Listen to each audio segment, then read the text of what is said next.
Hallo zusammen und herzlich willkommen zu einem weiteren Review.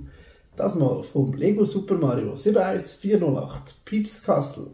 Das ist ein Erweiterungsset für die normalen Mario Courses und hat 1216 Teile und ist für 8+.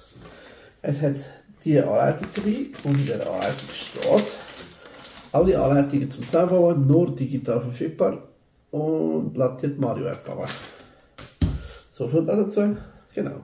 Dann haben wir den Boss da, den kann man drauf pumpen. Man kann bei diesem Boss drauf pumpen, damit der dann dir sagt, dass die Türen offen sind. Da innen ist dann die Bombe, die kann man auch besiegen. Wenn du dann reingehst und mehr Zeit brauchst, hat sie in diesem Turm eine Erweiterung mit, gibt dir mehr Zeit. Und in diesem Turm eine Erweiterung mit, was auch immer dann passiert. Genau, jetzt viermal weg. Mit dem Text. Wenn man dann natürlich reinkommt und dann alles besiegt hat, dann ist da der Bowser. Dann ist da der Bowser. Genau, den kann man natürlich auch abnehmen. Wenn man den Bowser besiegen will, muss man natürlich irgendwie da oder da hin.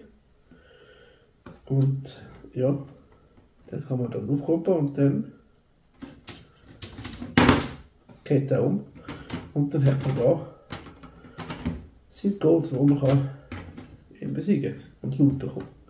Da ist noch ein anderes Figürchen, ein herziges, das kann man natürlich auch nehmen. Und wenn man auf jeden Fall hier schiebt, das ist eine coole Mechanik,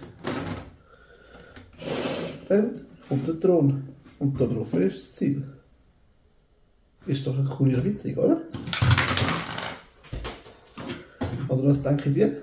Ich hoffe, euch hat das kleine Review gefallen und wir sehen uns beim anderen Mal. Ciao zusammen!